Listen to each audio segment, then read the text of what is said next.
Get us started here.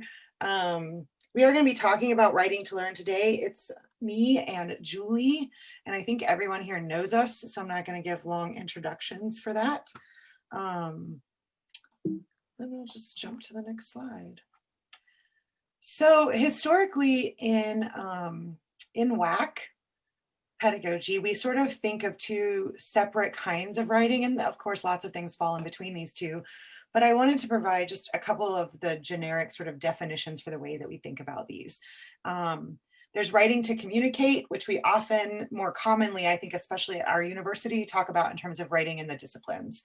And that is writing that we expect to follow the norms and conventions of standard genres in specific disciplines. It can look really different across fields. And oftentimes, especially in higher ed, these assignments are what we call high stakes assignments, because they take considerable time and effort to complete. And they also take considerable time and effort to assess. And they tend to be really stressful for students and sometimes for faculty as well, especially if you're teaching larger sections or more sections with more students.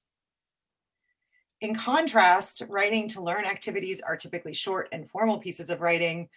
I listed all these verbs here because I think they all apply depending on the situation, because we use writing to learn to think, explore, plan, and assimilate and create links between familiar and unfamiliar ideas. So writing to learn activities are low stakes, meaning that they take away that stress associated with those high stakes graded assignments. They invite students to experiment, explore, take risks, and think outside of the box without the fear of doing something wrong that might have a negative impact on their grade in the long term, right? So, you know, I guess it's kind of self-explanatory. They help people learn. That's kind of the goal here. And both of these headers, if you have the presentation open on your end, writing to communicate and writing to learn are links that will actually take you to some resources with tons and tons of additional resources about these two forms of writing. So if you wanted to dig more into either of those, you could follow those links. So we want to just shift for a second. And again, you can follow the link in the presentation if you're following along on Google Slides, or you can follow the Padlet link that I put in the chat. But I want to take a moment in the Padlet and just have everyone go in the bottom right-hand corner. There's a little plus pink sign, and you can click on that. And it will let you just type things, and you can type something and hit enter and start a new one, and type something, hit enter and start a new one. But I want us to just take a minute and brainstorm about our own writing to learn. Like, what kinds of writing do you do that you think might fall under that that description of thinking, exploring, planning, assimilating, creating links? And we'll just do that for a second. I'm going to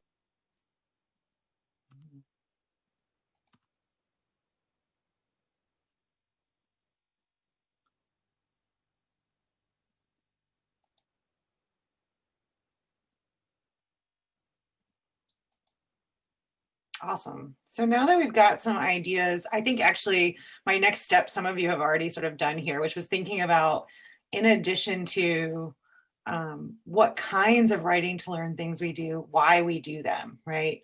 I think I do a lot of lists. I also wrote that I make word maps and concept maps when I'm trying to understand the relationship between stuff. My between stuff didn't come out. Between stuff. So if there are other things that you want to add here about, like, why, like in what context, like social media posts, I think that's a good example of like, why do I do this? But some of the things that, some of the ways that you write to learn, maybe add to that now, thinking about like, why do you do that?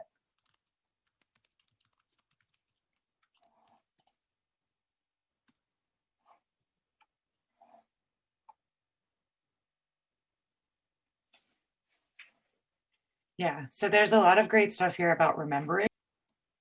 And just move on for a second.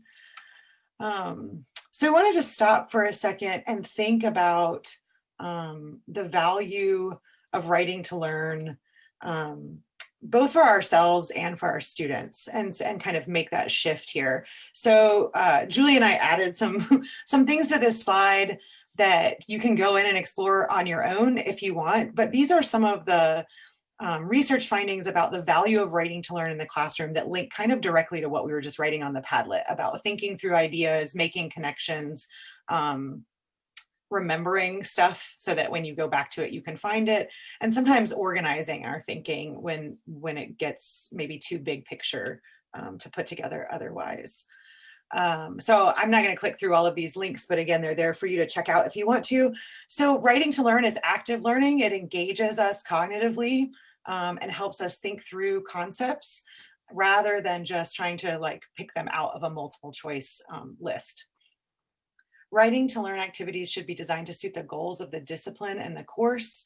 And there's been a lot of recent research on this, especially in STEM disciplines, about how to use writing to learn activities to help students understand really complex concepts and think through those in smaller pieces before they try to do the big kind of synthesis work that they're often asked to do.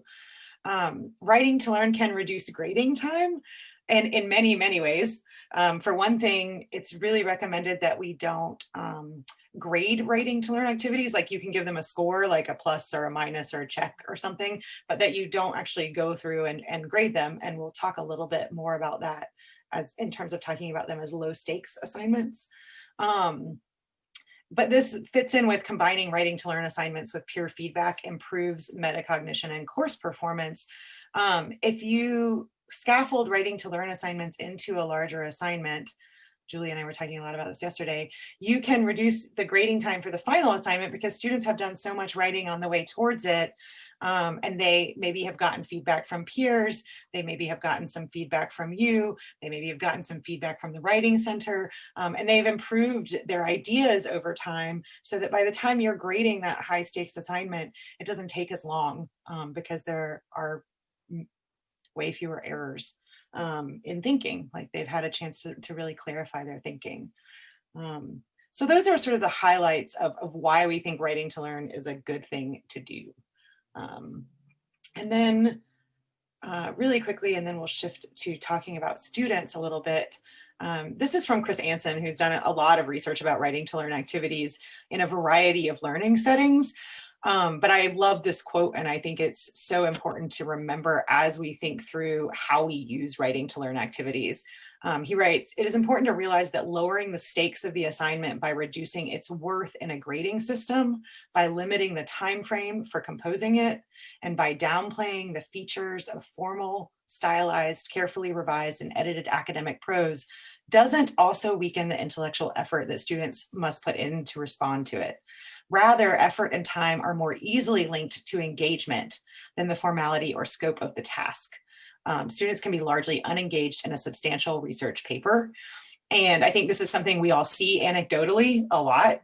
And I think we see the results of that, right? We see that final paper when we're grading it, it's very clear that they weren't very engaged in the research that they were reading. Or maybe skimming, because those low stakes assignments weren't sort of built in to ask them to engage more deeply with that material before they wrote the substantial research paper. And that's, I think, sort of the meat of this quote and a lot of what we're trying to get at when we talk about writing to learn activities and how valuable they can be. So we're going to talk for a moment about students and then switch to some examples, and I'll turn it over to Julie. But I want us to go back to the Padlet for just a second and write out some of the ideas about how you ask your students to write to learn. What sort of activities do you do with students in the context of teaching, but also I think in the context of consulting and the Writing Center. And Mary Neal, I've even been thinking recently about like the EDD workshop, right? And like what kinds of activities help people to sort of get started in these projects. So I'll shift over there for just a second.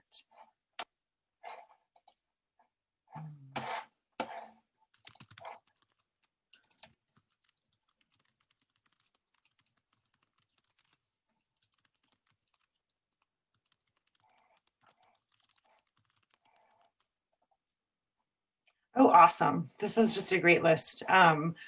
In part because one of the things that we're going to talk a little bit about today, when I turn over to Julie, are some examples of of writing to learn activities that we don't necessarily think of as often, right? A lot of us, I think, use reading journals and reflections, a lot of journaling, a lot of reflection, a lot of thinking through like how students read texts and how we use writing to learn activities to help them read texts. So that's exciting. We'll do some new stuff today. Oops, I think I did it backwards. So I'm going to turn it over to Julie now and let her talk through some of these examples of writing to learn activities that go beyond the journal or reflection paper. I have a microphone. Hi, how is everybody? I get used to the silence of my voice and I'm like, oh no, I have to talk. Okay, yes, so I think a lot of instructors are already familiar with things like journals and reflection and reading response, and those there's nothing wrong with them. They work wonderfully. But one of the things that we wanted to accomplish with these particular examples that we pulled out of a long list of different types of writing to learn activities are things that don't just sort of get the brain moving like a lot of us do in our writing, but start working towards specific goals and can be even scaffolded into specific assignments so that part of the assignment is the low stakes writing, and that's part of it can even be part of the grade, even if it's just a check mark or a participation, but you're encouraging students to take those needed steps that come naturally to people who are more accomplished scholars, and they need to learn that that can be part of their process, both their reading and their reading, writing, and researching process. So behind every single one of these little bubbles is just a link to a Google Doc that has some examples, but I'm going to go over them pretty quickly. We'll start with the case studies and scenarios. Case studies are, of course, part of an academic process and are very important to a lot of different disciplines.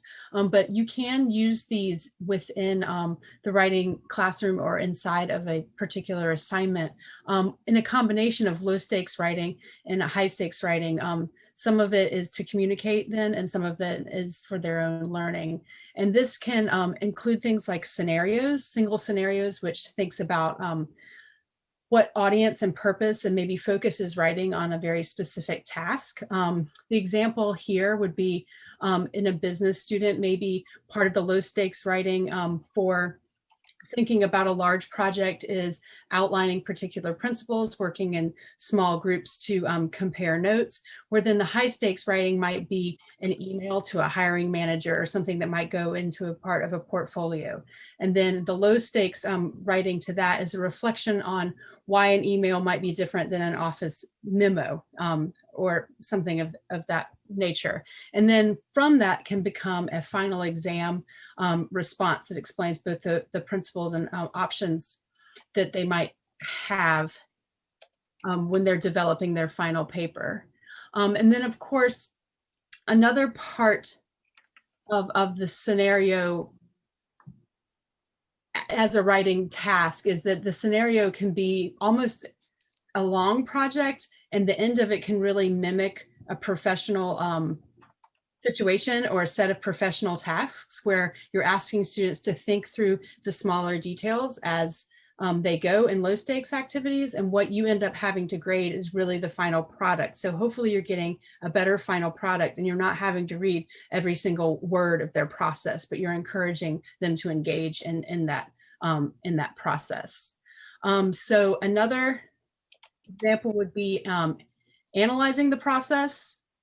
And analyzing the process, you sort of attack student confusion by making them really think through the places in which they get confused. This might be really helpful in the mathematics classroom or other STEM classrooms where students are asked to do very large, complicated tasks. And oftentimes during the course of the class, the teacher runs through it very quickly. There's a lot of different reasons, especially in this online world, that a student might be distracted or not completely paying attention or miss part of the lecture.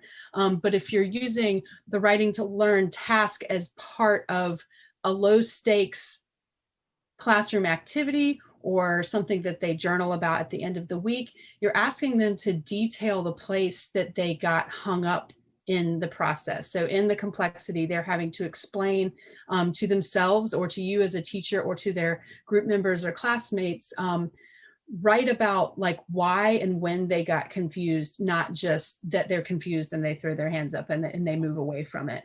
And sometimes that can help them. So in the writing center, it really helps us if a student comes in with a very specific need, right? And I can imagine that if they're going to their mathematics tutor or their chemistry tutor, going in there with a specific need and a place where they know that they're getting lost in the process can be really helpful to getting through that. So as an instructor, you can look over these process analyses and really see where a student might have misunderstood the principles or might be just making stupid errors, and you can target that instead of just having to start from the beginning.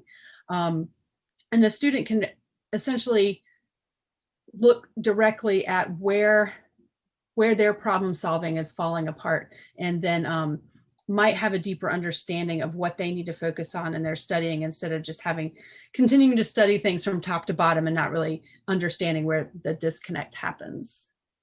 The next one I'll look at is the problem statements and pre-test warm-ups. I thought this one was pretty cool. You know, in writing studies, we don't give a lot of tests, so we don't think a lot about study habits. That's not a thing that we deal with a whole lot. But a lot of times when students are having to just study and rote memorize, the facts that they're trying to memorize make more sense if they're set within a problem or a statement or once again, a scenario. So the problem statements really ask students to set up problems and then provide solutions. So it gives students both practice framing and then solving the problem. So if they're just being asked to solve,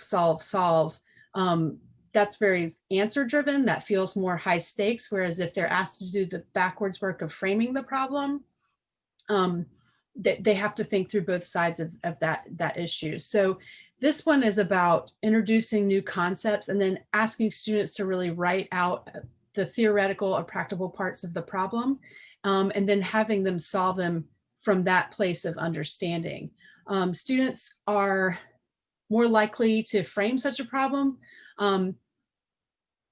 if they're preparing for either a meeting with their group or a meeting with their teacher, and they have to spend some time adapting their existing knowledge to the new issue, and then in problem solving from that place of more understanding.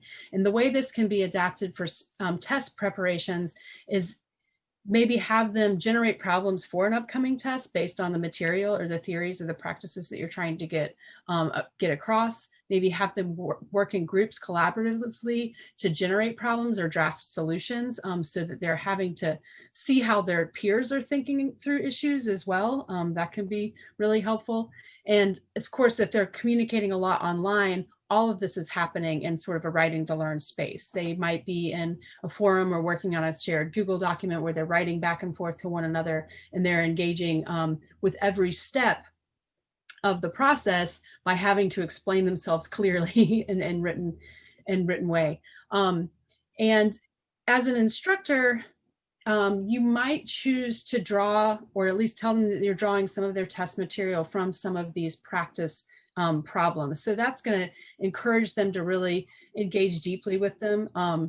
And maybe it could work toward or help them work towards studying with more of a purpose than just trying to memorize the facts for the purpose of regurgitating on a test. So this is also built on the assumption that students are more likely to take problems and solutions seriously. And if they don't understand the material, they will figure it out if they think that it might be coming up on an exam soon enough. And then the last one is adapted from Peter Elbow, who talked a lot about believing and doubting.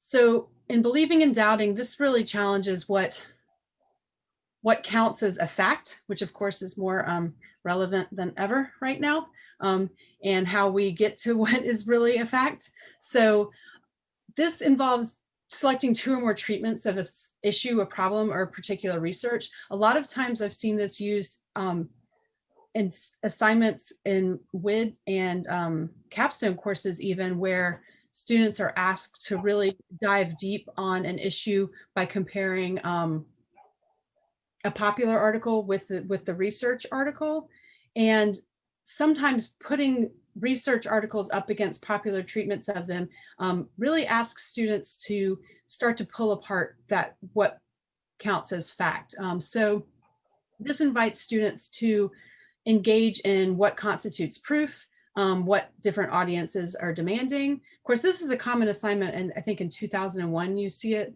a lot, but I think it can work every step up the vertical writing model and beyond, to like constantly challenge how information is being used and put together by different people for different audiences.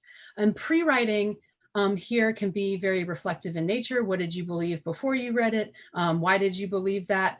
How has your understanding of the material changed since you've had to? And then you play the doubting game by why did you doubt it?